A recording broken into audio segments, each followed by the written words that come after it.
Eu queria conversar contigo hoje um assunto que, na verdade, é um assunto que eu gosto muito, penso muito sobre isso, ministro com muita frequência sobre isso. Se você, talvez, entrar no YouTube, você vai me ver falando desse mesmo tema aqui uns 10 anos atrás, porque é algo que a gente sabe que é importante repetir. Mas hoje eu estou chamando o nosso bate-papo hoje aqui o seguinte tema: ateu, à toa ou atento?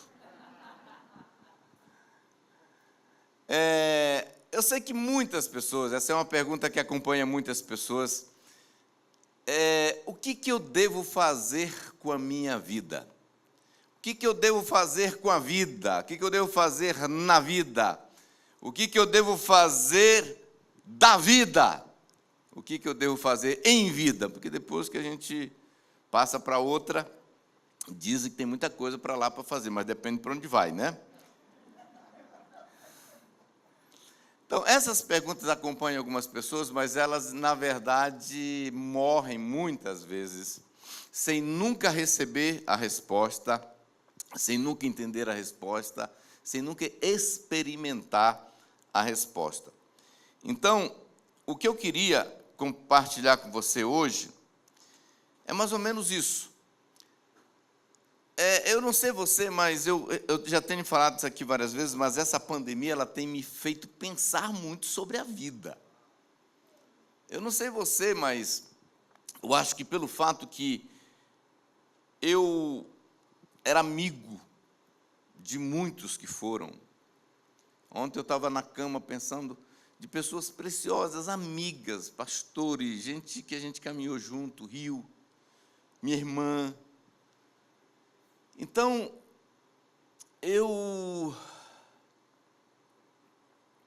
tenho pensado e feito essa pergunta: por que eu continuo vivo? Por que eu continuo vivo? Na verdade, talvez a pergunta certa não é por quê, mas é para que eu continuo vivo. Para quê? Então, eu fico pensando assim, se eu fosse Deus, eu acho que eu ia ter uma conversa pessoal com cada pessoa e falar assim: para que você acha que eu deveria deixar você continuar vivo? Mas a sorte sua é que eu não sou Deus.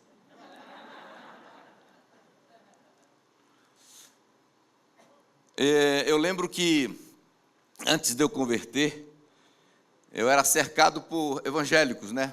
Eu já tinha um irmão evangélico que orava por mim, eu na gandaia, na bagaceira, nas drogas, não queria saber nada de Deus.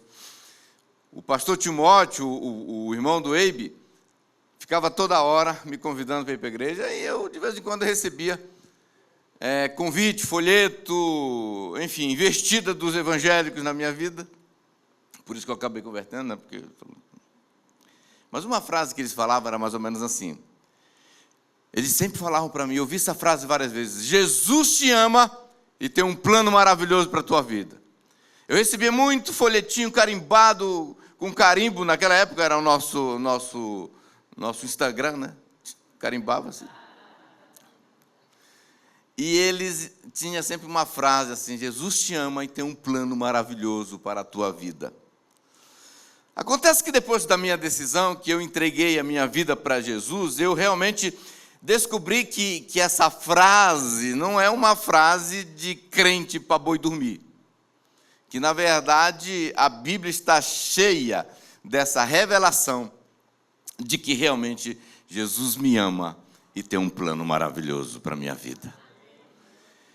Eu me deparei com textos como esse aqui, Efésios 5, verso 15 a 17, que diz assim: tenham cuidado com a maneira como vocês vivem, que não seja como insensatos, mas como sábios, aproveitando ao máximo cada oportunidade, porque os dias são maus. Portanto, não sejam insensatos. Eu não sei por que a Bíblia repete.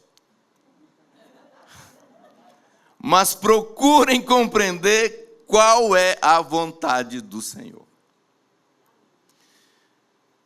Se você pegar esse texto e vai ver assim, Deus está falando comigo, assim, tenham cuidado com a maneira que vocês vivem, porque você não pode cair nessas categorias aí, ou ateu ou à toa. Você não pode viver à toa, mas você tem que viver como um sábio. E como que o sábio, ele vive aproveitando ao máximo cada oportunidade. Essa oportunidade chamada vida é uma oportunidade. Muitos já perderam, nós ainda temos. Nós ainda temos. É oportunidade. Você sabe que a oportunidade passa. A oportunidade não é para sempre, não é permanente. Ela passa. Oportunidade para quê? Para não ser insensato, mas ser sábio.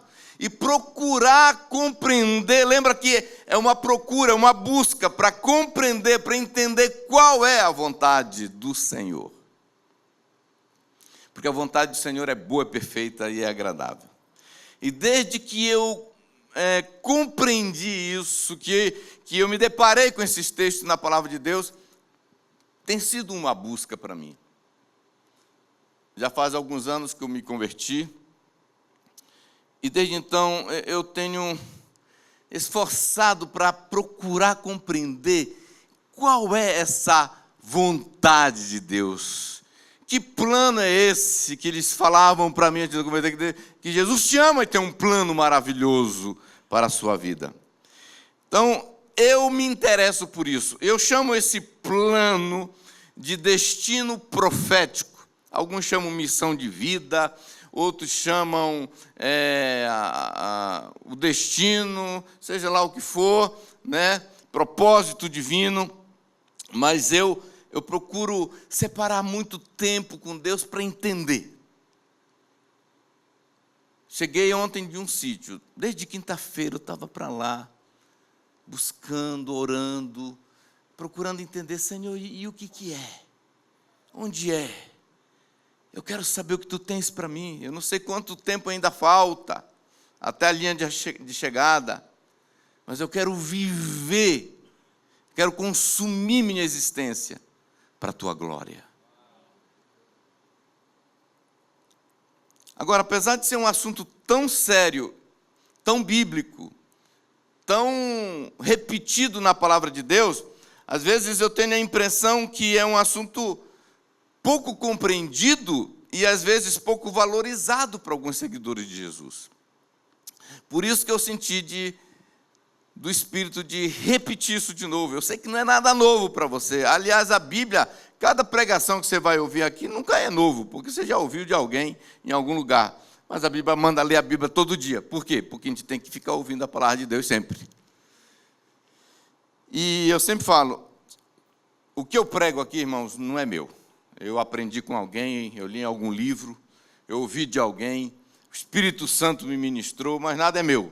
Mas seja como for, agora Deus está te dando para você entender essas coisas. Primeira coisa que eu quero falar contigo é, fomos criados para um propósito. Fomos criados para um propósito. Isso daqui é muito importante a gente entender. O que algumas pessoas não sabem, ou se sabem, não levam muito a sério, como deveriam, é que Deus nos criou para um propósito. Deus nos criou para um propósito. E descobrir, procurar compreender, como diz a Bíblia, esse propósito e vivê-lo com intensidade é o nosso maior desafio da vida. Pode ter certeza. Em Efésios 2:10, diz assim a palavra de Deus, não há dúvida, olha. Porque somos criação de Deus, realizada em Cristo Jesus, para fazermos boas obras, as quais Deus preparou antes para nós as praticarmos. Nesse mesmo texto, numa outra tradução, diz assim: pois somos feitura, não é feiura, é feitura dele, criados em Cristo Jesus para as boas obras, obras boas, algo bom para fazer. Fomos feitos, criados em Cristo Jesus para as boas obras, as quais Deus de antemão preparou para que andássemos nela. Antemão. Então, é notório que existe um destino pessoal de Deus para cada um de nós, para cada indivíduo. E isso foi estabelecido antes mesmo de nós nascermos, antes mesmo de você nascer, antes mesmo de eu nascer. Deus estabeleceu isso. Fala, pastor, como você sabe disso? Olha o que está escrito em Jeremias, no capítulo 4. No capítulo 1, verso 4. Jeremias diz assim a palavra de Deus: a palavra do Senhor veio a mim dizendo: antes de formá-lo no ventre, eu escolhi. Antes de você nascer, eu separei e o designei profeta às nações. Olha que coisa interessante. Deus está dizendo aqui para Jeremias que antes de Jeremias existir, eu costumo dizer que Deus tem o seu propósito para você antes de você existir. Deus já tinha uma missão, um propósito divino para Jeremias antes dele formá-lo no ventre da sua mãe. Ele foi escolhido antes de nascer. Para quê? Para ser profeta das nações. E foi o que Jeremias foi. Um profeta nação. Ele não foi jogador de futebol, ele não foi piloto de avião, ele não foi vendedor de carro, ele não foi engenheiro, ele foi um profeta. Ele viveu o propósito de Deus para a vida dele. Quando eu olho para a vida do apóstolo Paulo, eu vejo isso muito claro também. Por exemplo, Paulo, quando ele está indo para Damasco para perseguir os crentes, matar e jogar na prisão, ele cai do cavalo. Eu costumo dizer, a minha expressão para conversão é quando a gente cai do cavalo. Eu caí do meu cavalo em 15 de janeiro de 83. Você já caiu do cavalo? Já? Porque quando você cai do cavalo, Jesus passa a ser o Senhor da sua vida. E aí você não vai mais para Damasco, você vai para onde Ele manda. Amém? O seu projeto de vida cai por terra. E quando Paulo caiu do cavalo, que ele fica cego, você conhece toda a história, o sol, a luz, a voz. E ele então, o Espírito Santo aciona um crente da cidade de Damasco, chamado Ananias, para dar os primeiros passos, né? Acompanhar o discipulado, o pastoreio que a gente pratica aqui, com o Saulo, o novo convertido Saulo. E ninguém queria acompanhar esse cara, porque ele era matador de crente. Imagina, né? Você vai ser o discipulador, o cara que vai acompanhar o matador de crente. Tem que ser bem corajoso. Mas aí Deus, para convencer o Ananias, disse assim no capítulo 9 de Atos 15, disse assim: mas o Senhor disse a Ananias, vá. Não é uma sugestão, é um pedido. É uma ordem. Vá, é imperativo. Esse homem é meu instrumento escolhido para levar o meu nome perante os gentios e seus reis e perante o povo de Israel. Presta atenção aqui. O que Deus está dizendo sobre esse Saulo que terminou de converter? Que ele é um instrumento escolhido para. Agora a pergunta é: Deus separou, escolheu Saulo naquele dia, no dia que ele caiu do cavalo, no dia que ele converteu? Sim ou não? Quando foi? Olha o que a palavra de Deus... É bom que a palavra de Deus responde tudo que a gente pergunta, sabia? Olha o que diz aqui. Gálatas, o próprio Paulo escrevendo em Gálatas 1:15. Diz assim: mas quando aprouve a Deus que desde o ventre de minha mãe me separou e me chamou pela sua graça. Paulo, ou Saulo, seja quem for, ele foi chamado para ser um pregador do evangelho, um apóstolo, quando? Desde o ventre da sua mãe. Do mesmo jeito que Jeremias, do mesmo jeito que você, do mesmo jeito que eu, antes de sermos formados, nós fomos criados, chamados, designados, separados para fazer algo que de antemão, Ele preparou para que nós andássemos nisso. Olha que coisa extraordinária. Aí, eu te pergunto, mas Paulo, não sei com quantos anos ele estava quando ele converteu, eu estava com 17. Então, do ano 0 até o 17, eu fui um pouco ateu e depois um pouco à toa.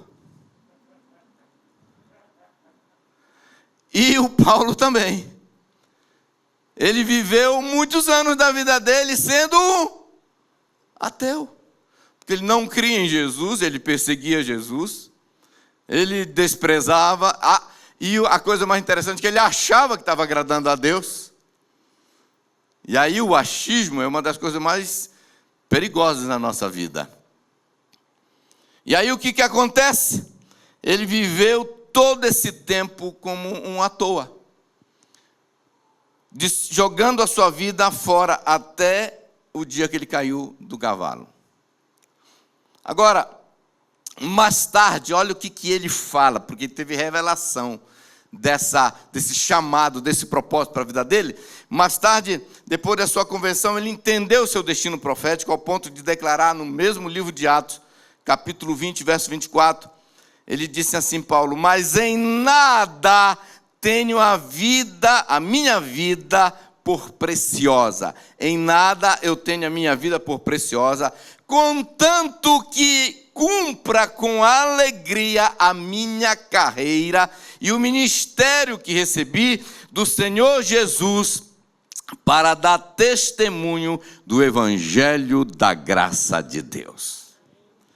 Uma vez que ele converteu, ele compreendeu, e a partir daí ele passou a viver esse propósito e esse destino profético que Deus tinha para a vida dele, com muita intensidade, com muito amor, com muito zelo.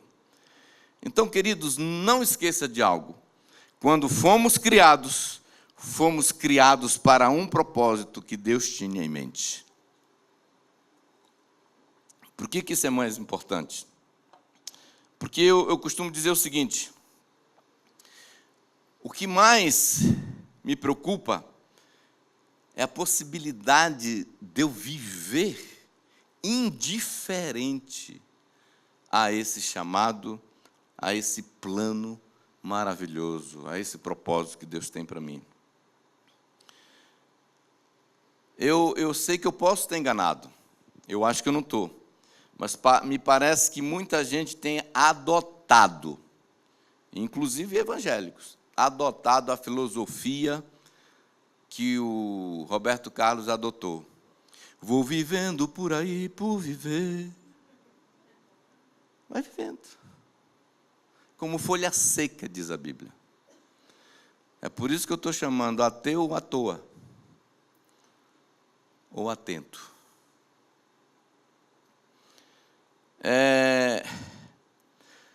O ateu é aquele cara que diz: Deus não existe. E por isso ele despreza, não está nem aí para Deus, para os planos de Deus, para a vontade de Deus. Ele não para buscar, como diz a Bíblia, para buscar, compreender. Ele não está nem aí, ele acredita que Deus não existe, ele está pouco se lixando para Deus, né? Ele, na verdade, diz que não existe. Ele não quer saber se Deus tem alguma opinião sobre ele, algum plano para a vida dele. Esse é o meu conceito, a descrição de ateu. O à toa é aquele cara que diz que Deus existe. até crê que Deus é bom, mas ele vive completamente indiferente a esse plano, a esse propósito, à vontade, e nunca se importou muito em buscar saber. Ele até acredita que, no caso de Paulo,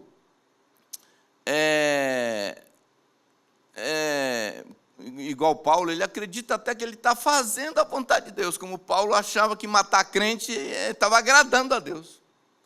O ator está assim, não, eu estou aqui fazendo um negócio, acho que Deus está gostando disso.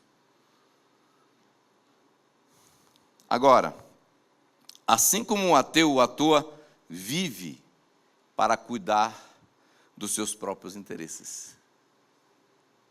Tanto o ateu como o ator está cuidando dos seus próprios interesses. Da minha própria vida, eu que toco, eu que faço a minha agenda, eu que decido. O ateu, costumo dizer, despreza a Deus por arrogância. O à toa despreza a Deus por negligência. Um é arrogante, o outro é negligente. Tanto um como o outro estão correndo freneticamente atrás apenas de bolhas de sabão, coisas banais, transitórias, passageiras, sem valor eterno, sem se importar. E a Bíblia diz que viver assim é viver de forma insensata, indo na contramão, muitas vezes, do plano e do propósito que Deus tem para a vida dele. Agora, o atento é aquele cara que eu chamo de sábio, é aquele cara que leva a sério o que está escrito em Efésios. Vamos ler de novo? Tenham cuidado com a maneira, esse é o atento, tenham cuidado com a maneira como vocês vivem, não sejam como insensatos, mas como sábios, aproveitando ao máximo cada oportunidade, porque os dias são maus. Portanto, não sejam insensatos, mas procurem compreender qual é a vontade do Senhor. Esse é o atento. Deixa eu te falar uma coisa, querido. Eu cheguei a uma conclusão na minha vida. Não foi fácil. E foi por isso, quando eu compreendi isso aqui, que eu entendi que Deus tinha um chamado, um plano para a minha vida, que eu abri mão. Eu entendi que Deus queria que eu abrisse mão do meu emprego. Um bom emprego. Mas você sabe o que eu entendi? Deus não nos criou para termos um bom emprego, mas para cumprirmos um destino. Deus não me criou para ter um bom emprego. Deus me criou para eu cumprir um destino profético que Ele tem sobre a minha vida. Eu realmente não consigo pensar em uma tragédia maior do que essa. Uma pessoa passar pela vida, chegar na linha de chegada e nunca viver os planos de Deus para a vida dela. Essa, para mim, é a tragédia das tragédias.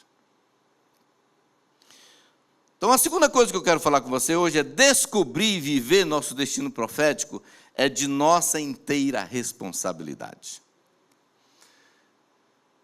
Descobrir e viver o nosso destino profético é de nossa inteira responsabilidade. Acredite uma coisa, meu irmão, nem tudo na vida pode ser terceirizado.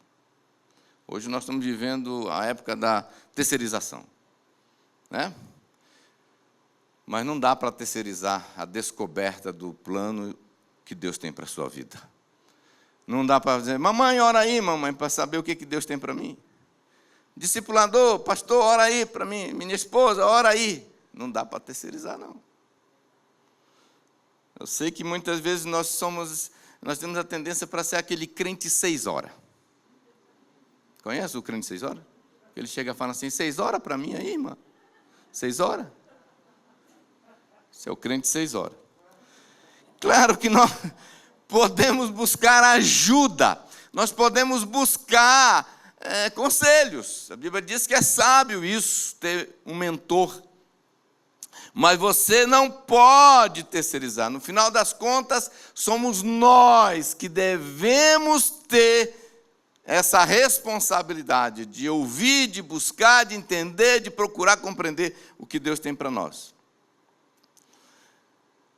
servir aos propósitos de Deus não quer dizer que você precisa ser missionário. Isso aqui é um ponto muito importante, porque tem gente que pensa que o propósito de Deus é que você seja profeta, pregador, evangelista, alguma coisa a ver com igreja.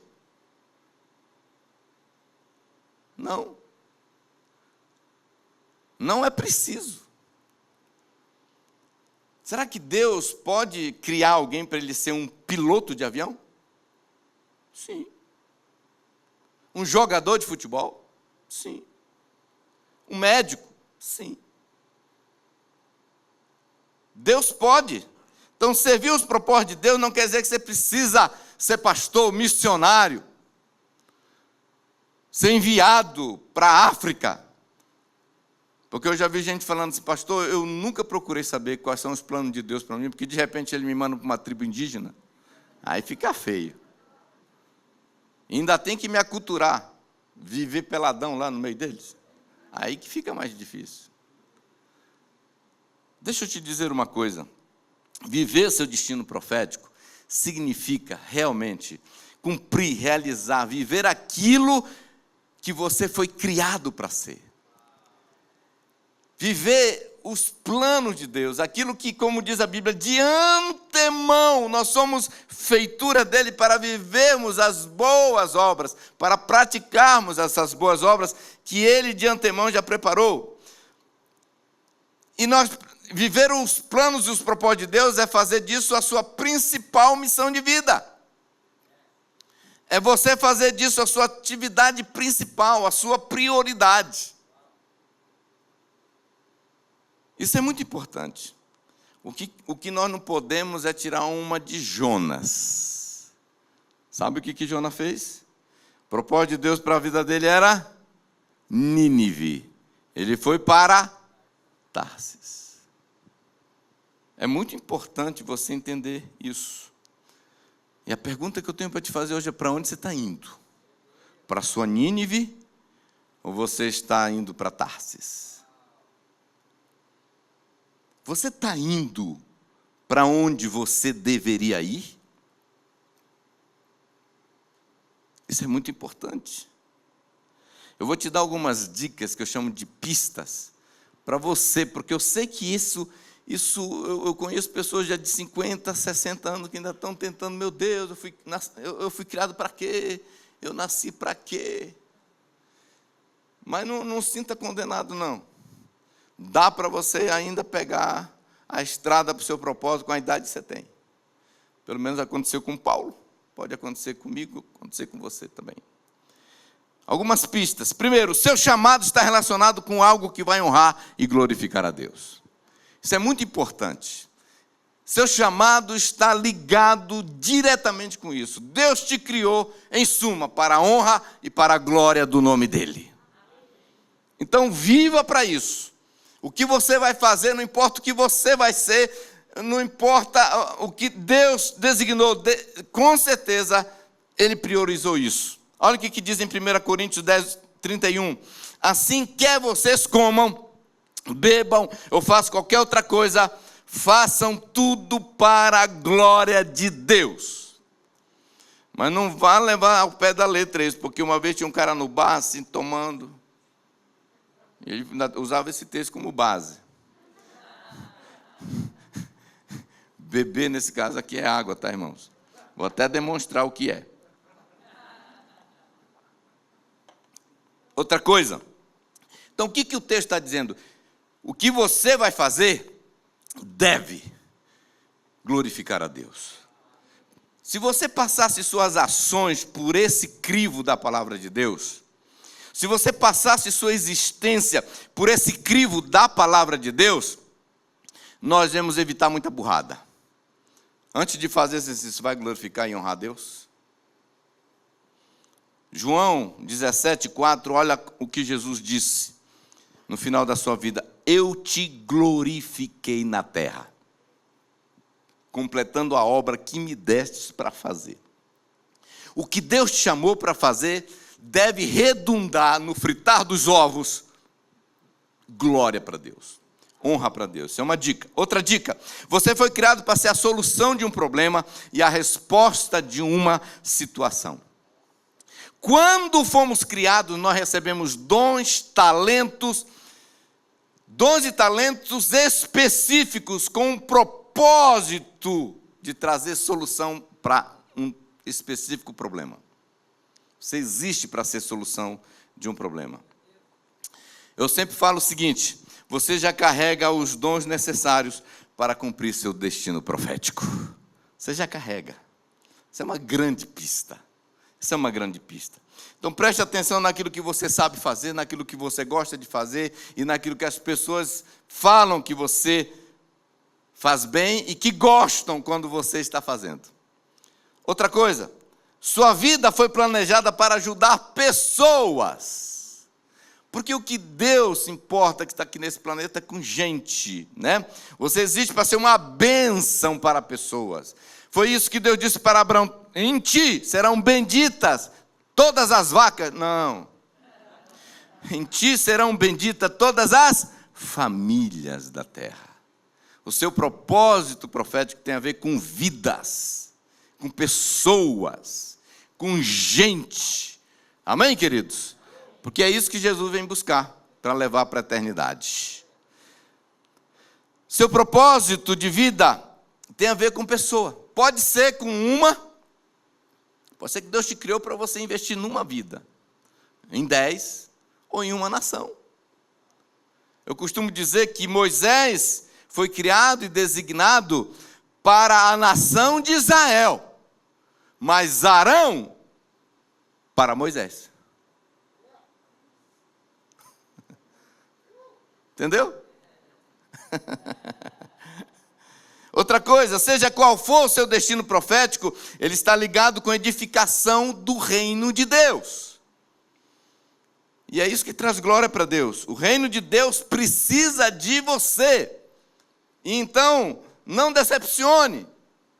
O reino de Deus precisa de você. Eu sempre falei para os meus filhos: vocês não precisam ser pastores, vocês não precisam ser missionários, apesar que eu acho que eles foram marcados para ser isso. Foram criados para ser isso. Mas eu falei: vocês precisam ser. A única coisa que vocês precisam ser é fazendo alguma coisa, mas vocês precisam ser altamente comprometidos com o reino de Deus. Tem que colocar o reino de Deus em primeiro lugar. Não importa o que você vai fazer. Você não precisa ter o título de pastor, de missionário, porque não precisa. Para colocar o reino de Deus não precisa ter esse título. Outra coisa, o seu desígnio profético tem uma geografia específica e um tempo específico. Eu entendi isso, eu levei tão a sério isso na minha vida, que eu falei: Senhor, não importa.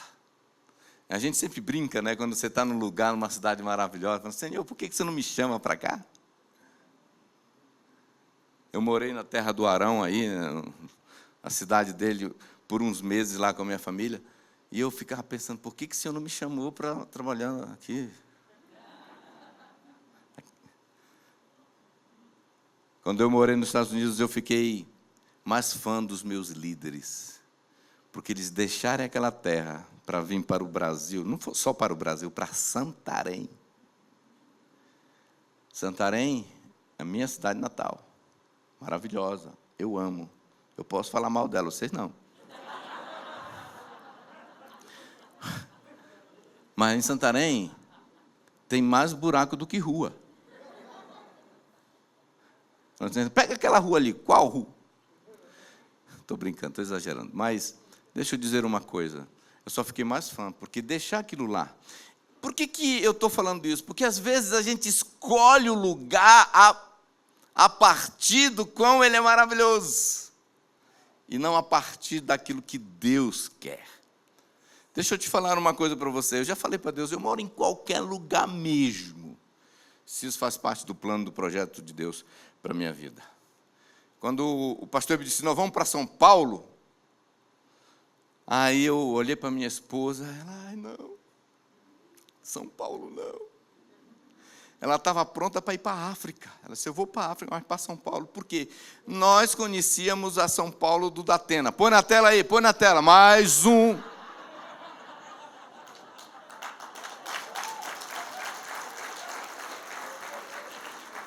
para lá que nós vamos. Para ser oferecido por libação, Senhor.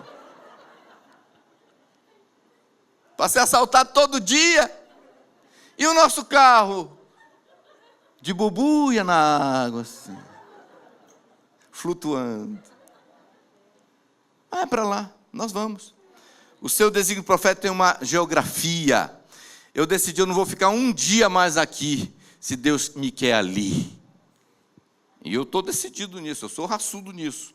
Deixa eu te dizer uma coisa, para Jonas, era Nínive, o lugar geográfico dele, e não Tarsis. Para Ruth, era Belém, e não Moabe. Para Paulo, eram as nações gentílicas, não Israel. E ele entendeu isso, ó, lavou. Para José, era Egito e não Canaã. Para a Esté, era o palácio, não a casa de Mordecai. Nós precisamos saber, entender que Deus tem um lugar. E quanto a você, meu irmão, minha irmã, eu te pergunto, onde é o seu onde? Onde é o seu onde?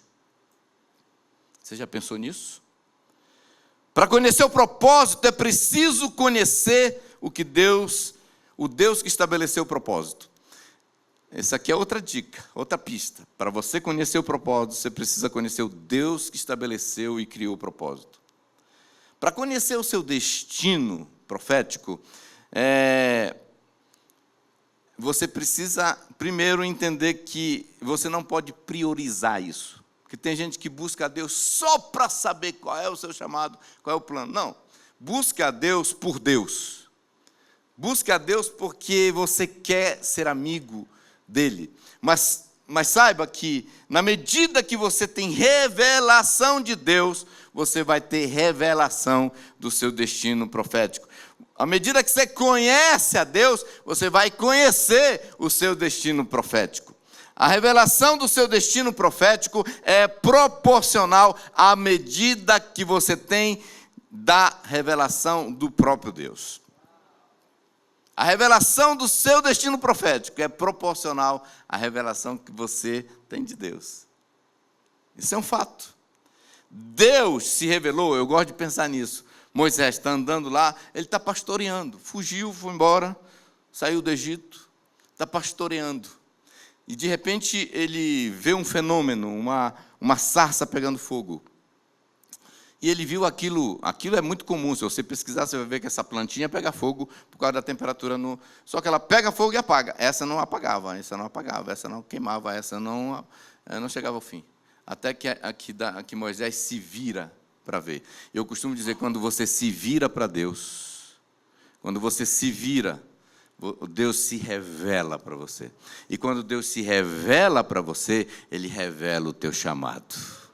Foi ali no pé da sarça, quando Deus se revela para Moisés, quando ele tem revelação de Deus, Deus revela o chamado dele. O propósito, eu te criei para você ser libertador de Israel. Então, querido, conduza a sua vida em torno dessa busca, desse compromisso de entender qual é a vontade de Deus para a sua vida. Terceira coisa que eu quero falar com você nesta hora é: satisfação e realização pessoal está diretamente ligado ao nosso propósito profético. É interessante que a gente busca isso, essa realização, essa satisfação.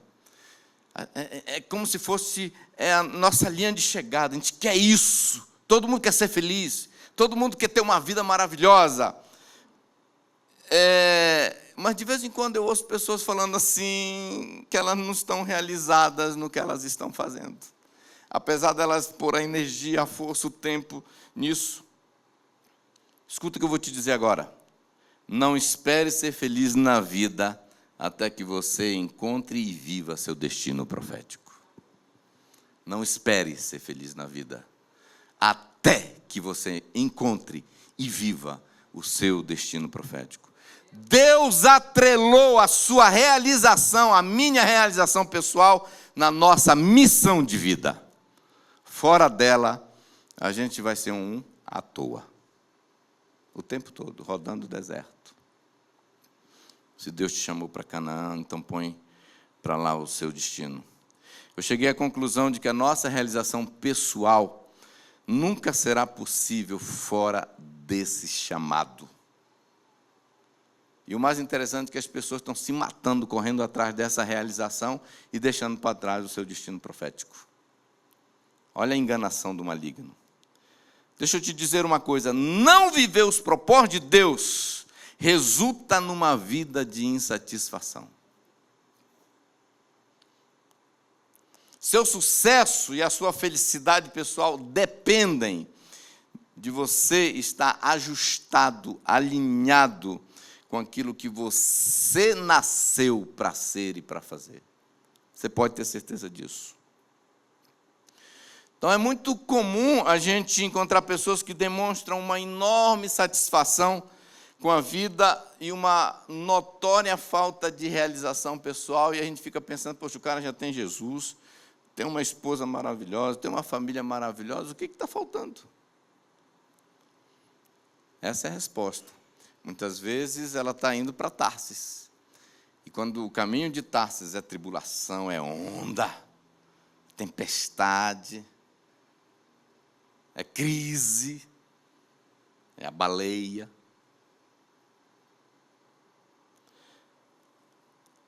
Deixa eu te dizer uma coisa, a maioria das pessoas estão vivendo e correndo atrás disso, algo que faça valer a pena, algo que seja importante, algo que faça a vida ter mais sentido, algo que faça a vida valer a pena. Alguns até estão realmente atrás disso, algo que traga mais significado para a vida. E eu entendo, porque muitas vezes eu também estava nessa busca. Muitos estão buscando uma ocupação, uma experiência, né? Algo assim, tipo, extraordinária, para preencher aquele vazio existencial. E você sabe por que muitos estão com essa sensação, até mesmo evangélicos? Porque, em geral, eles estão trocando o propósito pela proposta. O propósito de Deus pela proposta. A proposta é um emprego melhor, a proposta é uma outra cidade, uma proposta bacana. Na proposta, você pode até ter seus momentos de felicidade, mas nunca completa a vida plena. Eu tinha a proposta de continuar no meu emprego federal. Eu tinha a proposta de ficar morando na minha cidade, curtindo as minhas praias, cuidando da fazenda. Mas eu quis viver o propósito. Vocês estão comigo? Está difícil? Vocês vão falar para o Eibe quando ele viaja, eu pego pesado com vocês? Hã? Não manda e-mail para ele denunciando, não, tá? Estou aproveitando que ainda está aqui. Deixa eu dizer uma coisa para vocês. Por que algumas pessoas, apesar de estarem vivendo, estão com essa sensação?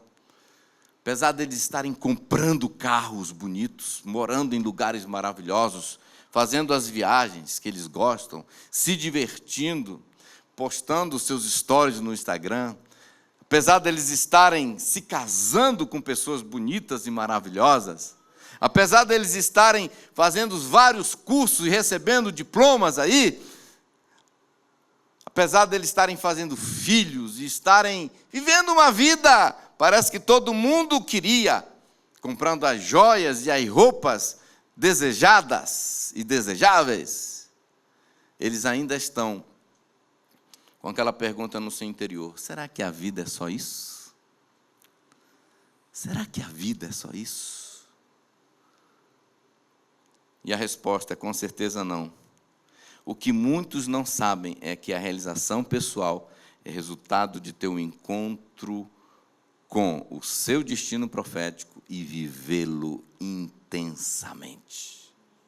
Não esqueça disso. Atrás do que você está correndo, meu irmão? De felicidade? lembre-se que a realização pessoal consiste em viver o seu destino profético. Você está correndo atrás do quê? De sucesso? Lembre-se que o verdadeiro sucesso é cumprir o seu destino profético. Você está correndo atrás do quê, meu irmão? De riqueza? Lembre-se que a verdadeira riqueza é não desperdiçar a sua vida e viver o que Deus tem para você e acumular tesouros lá no céu, que é o galardão. Porque só tem galardão quem viveu o propósito. Quem viveu a proposta, não. E para terminar, que eu sei que pode estar ficando difícil, antes de encerrar, eu gostaria de fazer uma pergunta para você. O que você gostaria de dizer no final da sua trajetória de vida? Quando você estiver cruzando a linha de chegada, o que você gostaria de falar? O que você gostaria de dizer? Olha o que Jesus falou quando ele cruzou a linha de chegada, quando ele chegou no finalzinho. Já li para você, vou repetir, João 17:4. Olha o que ele disse: eu te glorifiquei na terra, completando a obra que me deste para fazer. Esse é o jeito mais nobre, mais lindo, mais maravilhoso de encerrar a sua carreira. Eu te glorifiquei na terra, consumando a obra que tu me deste, completando a obra que me deste para fazer. Olha o que Paulo disse quando ele chegou na linha de chegada. 2 Timóteo 4, 6, 7, ele disse: quanto a mim, a hora já chegou de eu ser sacrificado e já é tempo de deixar essa vida. Fiz o melhor que pude na corrida. Cheguei até o fim. Conservei a fé. Na outra tradução ele diz: eu já estou sendo derramado como uma oferta de bebida. Está próximo o tempo da minha partida. Eu combati o bom combate. Eu terminei a carreira. Eu guardei a fé. O que você quer falar? Você quer falar. Agora, essa é a primeira pergunta. A segunda é: o que você gostaria que as pessoas falassem sobre você? O que você gostaria que as pessoas comentassem sobre a sua trajetória de vida no dia do seu sepultamento? Eu tenho certeza que vai ser só coisas boas. Você é gente boa. Olha para a pessoa que está ao seu lado. Pensa num gente boa, num gente fina. Só tem coisa boa para falar de você. Eu costumo dizer que eu não quero que as pessoas falem coisas boas de mim naquele dia. Eu quero que elas falem a coisa certa. Existe uma coisa certa para falar. Tem uma piada. O pastor é no começo, a minha é no fim, tá? Diz que um cara morreu, um diácono de uma certa igreja morreu. Naquela época podia fazer ainda aquele culto fúnebre. Toda a igreja foi lá despedir do irmão, a viúva, os filhinhos, sentado assim ao lado do caixão lá. E o pastor subiu para fazer a reflexão. E aí ele começou a falar: olha, pensa num homem de Deus, um homem bom, um homem santo, um homem maravilhoso, um diácono exemplar, um pai exemplar, um marido amoroso. E a lista vai, né? Geralmente é assim. Aí a viúva começou a enxugar as lágrimas, prestar atenção no pastor, e ouvindo aquela lista, ela finalmente cutucou o filho e disse: meu filho, vai ver se é seu pai mesmo que está aí dentro desse negócio.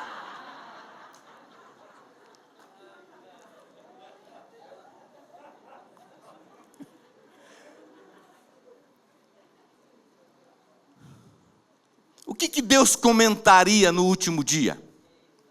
O que as pessoas comentariam sobre a sua trajetória de vida naquele último dia? Na verdade, não podemos terceirizar. Essa é uma responsabilidade nossa. O que vão comentar é aquilo que nós escolhemos. Deixa eu te dizer uma coisa. Eu creio que nós deveríamos viver de tal maneira que as pessoas e Deus pudessem dizer a nosso respeito alguma coisa parecida com o que falaram do rei Davi.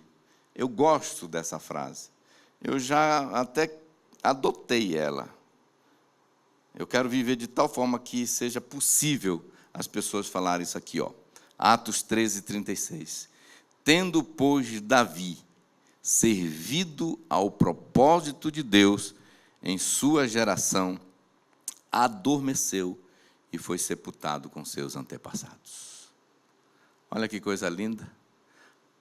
Isso não é só coisa boa para ser dito.